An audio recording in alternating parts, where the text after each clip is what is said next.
And now, Forecast First from Color 10 News. Certified by Weather Rate for the most accurate forecast in the Ozarks. We have seen a lot more sunshine to kickstart our hump day. We've seen it through the morning, and we're still seeing it. But notice the cloud cover trying to sneak back in, and that will be the case as we approach the afternoon and evening as another disturbance works in from the west. So be prepared for maybe not as much sunshine for that ride on home from work. Higher cloud cover as a result of that system developing here, but we still have that brighter sky looking out over Park Central Square here in Springfield, where temperatures now are in the lower 40s. 45 in Fayetteville, though, 43 in Branson, closer to 40 there. Rolla, Lake Ozark, 41 in Camdenton, Fort Wood also sitting at 41 degrees. As we progress throughout the rest of our day, we're back into the upper 40s and lower 50s. I think we'll hit 50 here in Springfield before those clouds really do take on over. We are tracking the potential for a little more fog later on tonight, our next rain chance, and of course a warm up. We'll talk about that, and then maybe when the shot of some wintry weather tries to return here in our forecast. Color 10 News Midday starts right now. Now from Ozarks First, you're watching Color 10 News Midday. Welcome, everyone. This is Color 10 Midday on the Z. Thanks for watching. I'm Joe Morano. Our continuing coverage of Joe Biden's inauguration is happening on Color 10 right now, if you'd like to see that. Joe Biden is addressing the crowd after just being inaugurated as the 46th president of the United States. Let's take a listen at what he has to say right now. Here we stand. We're 108 years ago at another inaugural. Thousands of protesters tried to block brave women marching for the right to vote. And today, we mark the swearing in of the first woman in American history elected to national office, Vice President Kamala Harris. Don't tell me things can't change.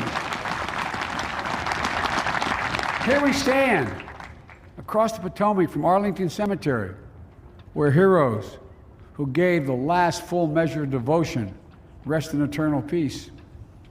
And here we stand, just days after a riotous mob thought they could use violence to silence the will of the people, to stop the work of our democracy. What you just listened to and what you see here is a live look at President Joe Biden addressing the nation for the first time as the nation's president right there. More coverage again of that happening right now on Color 10. Meanwhile, President Trump left the White House for the final time as president earlier this morning. This is a look at him leaving there. He took Air Force One to Joint Base Andrews and spoke to some supporters there, then got back on his plane and went to Mar-a-Lago, Florida, where he, his wife, and son will reside. Now, proceedings for the inauguration began early this morning, and it's been a busy day in Washington all around with President Trump leaving and President Biden being inaugurated. Let's go to Skylar Henry for an update of what has happened with both today. President-elect Joe Biden arrived at the U.S. Capitol, ready to take the oath, which will make him the 46th president of the United States. Speaking from the same place rioters swarmed just 2 weeks ago, he's expected to use his inaugural address to call for unity in America. But the speech will be made in front of a sea of flags and not in front of thousands of supporters because of security concerns and the pandemic. Tackling the coronavirus will be one of the new president's top priorities. History will be made when Kamala Harris raises her hand to take the oath of office, becoming the first woman and person of color to serve as vice president. President Trump made an early morning departure from the White House. I just want to say goodbye, but hopefully it's not a long-term goodbye. At a farewell ceremony at Joint Base Andrews, he did not acknowledge the new president by name, while promising to be back soon. I will be watching, I will be listening, and I will tell you that the future of this country has never been better. I wish the new administration great luck and great success. This afternoon, President Biden will take executive action to undo some of President Trump's actions. In a nod to the support he'll need from Congress, Mr. Biden invited leaders from both parties to join him en masse this morning. Skylar Henry, CBS News, Capitol Hill. And as you just heard, Kamala Harris is now the vice president, the first woman to assume that position.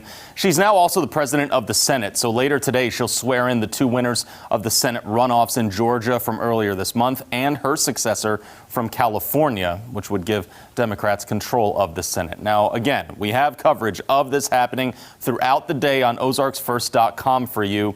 Even things you've missed can be found on there. Just go to our website, click on 2021 inauguration coverage at the top of our homepage, and you'll see that streaming link. As we get back to some more local news for you today, a group of Springfield public school students are creating a way to help those in need. Help the Homies is a program with kids that just started and are preparing kindness kits. Girls came up with the idea after wanting to help people that were experiencing homelessness. After a pitch, everyone from Mark Twain Elementary, where they go to school, got on board and donated items like toothpaste and hand sanitizer. The group even surpassed its goal of raising $100 in monetary donations. Well, it was like we didn't know if she was going to say yes, or because we had to put a bunch of ideas into it, and we didn't know what was going to happen if she said no. And when she said yes, how did that make you feel? Really good inside. We just felt like we could help our community with it. We got the idea approved, but we had to do it after winter break, and I'm a virtual student, so they found a way for me to be included in this. So.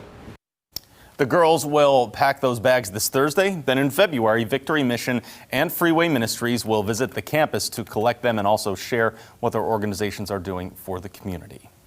1,500 Springfield residents have some comments and some concerns about the new $26 million Grant Avenue Parkway project. That's the 3-mile stretch of trail that'll be built from downtown Springfield to Wonders of Wildlife. City Council was told this week that some priorities include connecting schools and parks to the trail, a safe route for bikers and walkers, and improving traffic at Sunshine and Grant. But 15 properties could be displaced because of this, and some homeowners could see their land shrink if roads widen. But final design plans for this actually won't be selected until September. 1 in 5 Springfield residents say they've been a victim of a crime in the past year. That's one of the stats to come out of the city's Springfield Citizen Survey. About 83% of people say they feel safe in their neighborhood during the day. About 55% feel safe at night. Cora Scott with the city says the survey focused specifically on perceptions of race relations, safety, and law enforcement within the community. These topics were intentionally chosen for a number of reasons. One is just the climate in the country, especially the racial awakening that we all felt with the horrible incident that happened with the senseless death of George Floyd, and then just other calls for social justice. So we decided that this particular survey would take that very quantitative analysis of those issues. Ozarks Food Harvest has teamed up with Destiny Church in Republic to help feed families once a month. Every third Tuesday, Destiny Church will have a drive-through operation set up for families to pick up things like meat, fruit, and vegetables. Last night was the first time at a new location, and those who volunteered from the church believe it was quite a rewarding experience. It's such a blessing to them to not have to worry about where that meal is going to come from, and especially with them knowing it's going to be an ongoing effort, it's a relief to them to know that they have an additional source that they can reach out to for that assistance when they need it. You can even see the kids running around, having a good time. You could tell they were getting into it, just being able to help out, and you could tell it was just a joy for everybody who was involved, those getting the food as well as those giving it away. Greene County residents can qualify if they get federal assistance or meet income requirements. We do have a note of putting crime in focus for you here. A Pulaski County man is expected to be sentenced today. Anthony Olden, who was originally charged with second-degree murder in the 2019 beating death of Sean Rains, is the person. In September of last year, he accepted a plea deal that lowered the charge to voluntary manslaughter.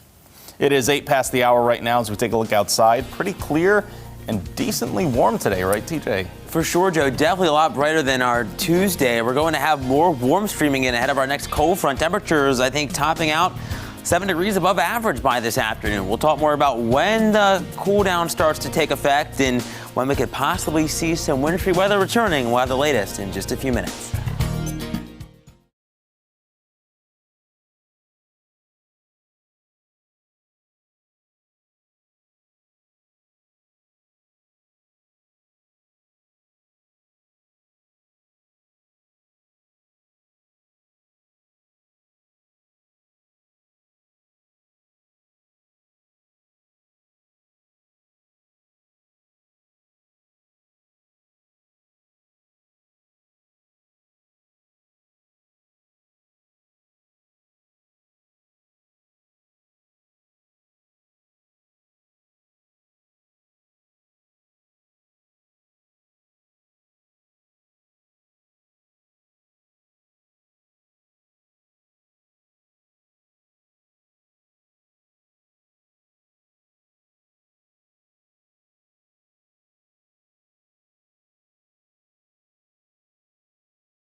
And now weather with meteorologist TJ Springer, certified by WeatherRate for the most accurate forecast in the Ozarks.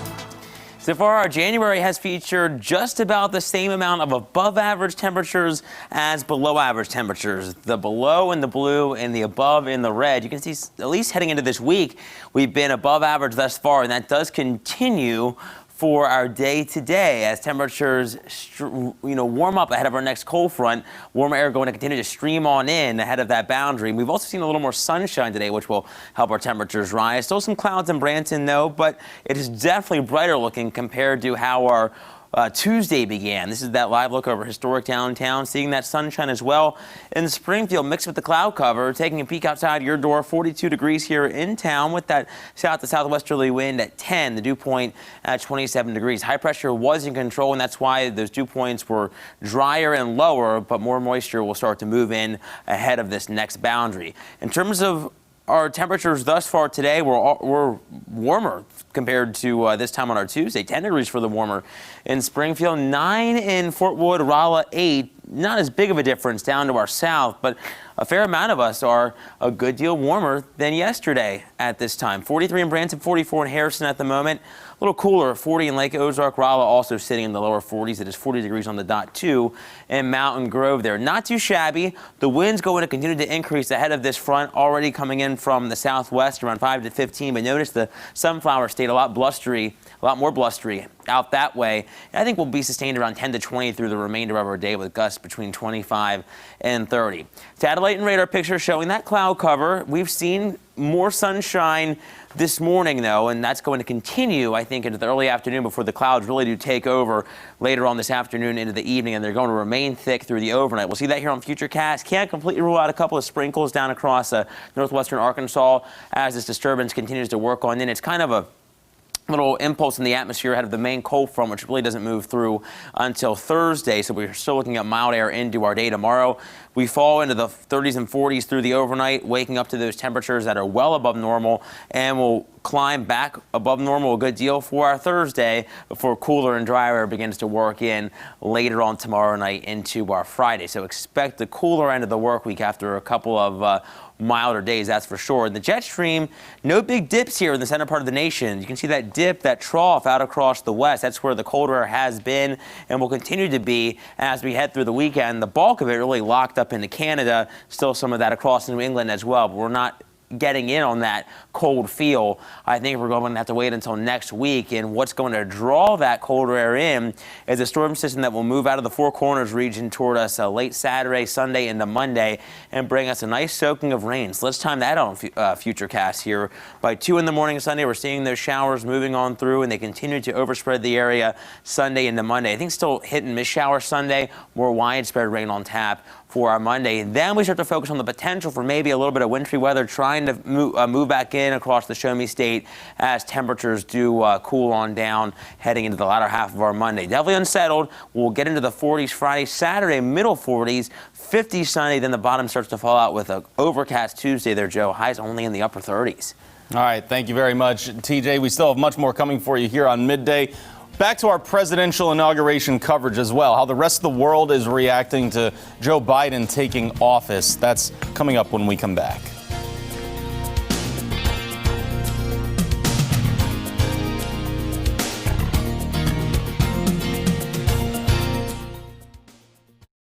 United. Amazing grace, how sweet the sound that saved a wretch like me. I once was lost, but now I'm found. Was blind, but now I see.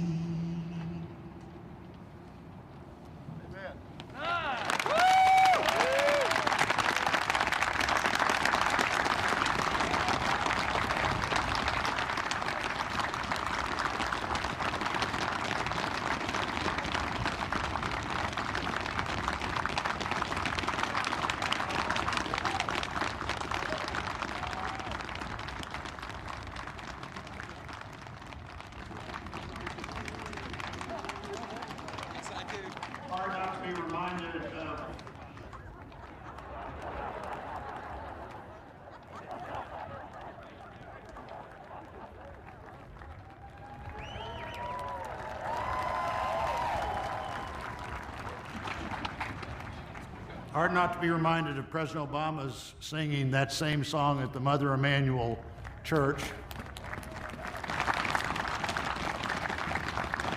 A song that in our culture is as close to both poetry and prayer as you could possibly come.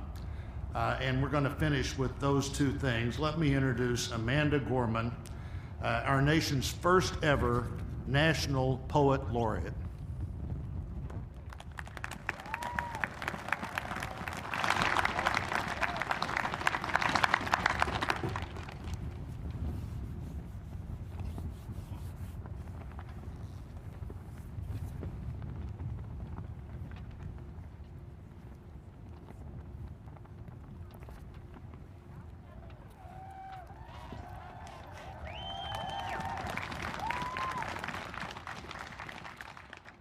Mr. President, Dr. Biden, Madam Vice President, Mr. Emhoff, Americans, and the world.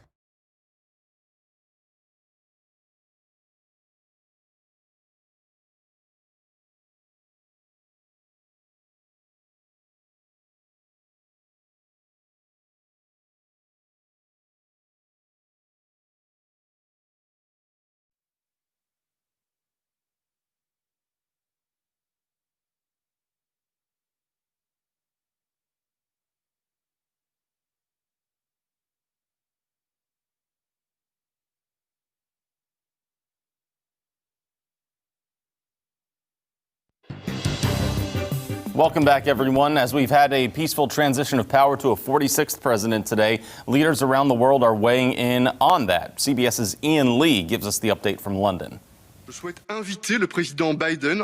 Many world leaders breathed a sigh of relief as Joe Biden became America's 46th president. And after 4 long years, Europe has a friend in the White House. In Brussels, the European Commission president said the inauguration shows the resilience of America's democracy. This new dawn in America is the moment we've been waiting for so long. Europe is ready for a new start with our oldest and most trusted partner.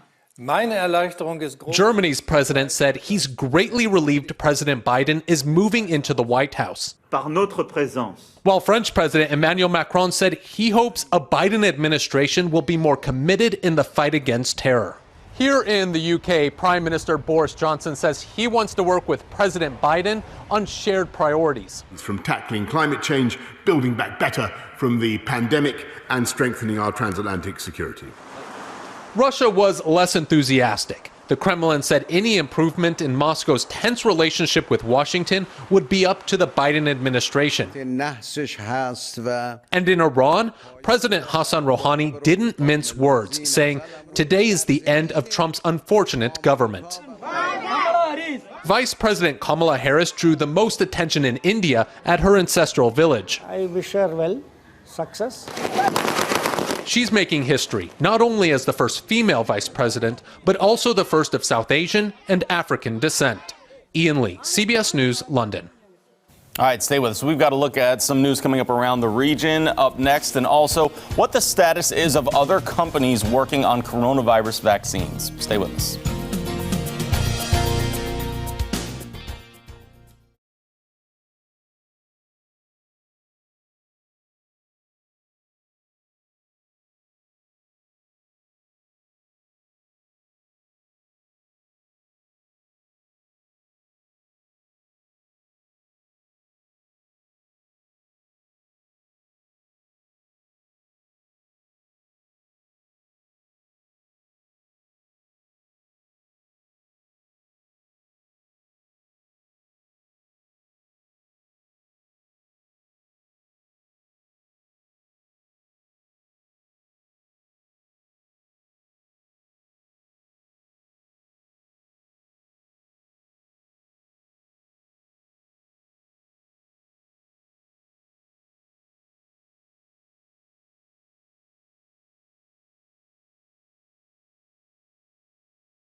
We've got some news from around the region for you now. A Northwest Arkansas school district is scaling back plans for getting teachers the coronavirus vaccine. The district was originally told they would receive 2,000 doses this week, but now the Springdale schools have learned it'll only get 2/3 of that. Governor Asa Hutchinson says pharmacies and hospitals can request a certain number of shots for schools, but those won't always be approved. Yet he says that schools are still far ahead of where they're expected to be. With vaccine coming in, so in one sense, we're probably way ahead of what we initially thought, or where we initially thought we would be. There'll be more vaccines coming in, and we'll get all of them vaccinated. They just have to be patient to make sure we get it scheduled in the right way. Also in Arkansas, fire crews in Fayetteville responded to a massive fire last night at the University of Arkansas's agriculture area. The building is a total loss. No word on what was in the building and what caused it, or if there's any injuries, though. Dr. Anthony Fauci says Johnson & Johnson is expected to submit its data for a coronavirus vaccine very soon. The FDA will review it before authorizing emergency use. AstraZeneca may not submit its data until March. So far, Pfizer and Moderna are still the only companies with vaccine approval in this country. We are back with one more look at your forecast to wrap up midday after this.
All right, we are still hanging out in the 50s for a while. That's a little out of the ordinary, right? It is. Yeah, Joe. Temperatures should be in the lower 40s, so we're going to be well above that today and also into our Thursday. We're back into the middle 50s ahead of a cold front. Still some cloud cover. We'll see more sunshine Friday as drier air and high pressure briefly take over. Still some sun Saturday, still a little bit chilly, though. Then we become a little more unsettled as the storm system works toward us, bringing us some showers late Saturday all the way into Monday. All right, everyone, thanks for watching us here on The Z. Don't forget, flip it over to Color 10 at 5 for more news there, and always on OzarksFirst.com.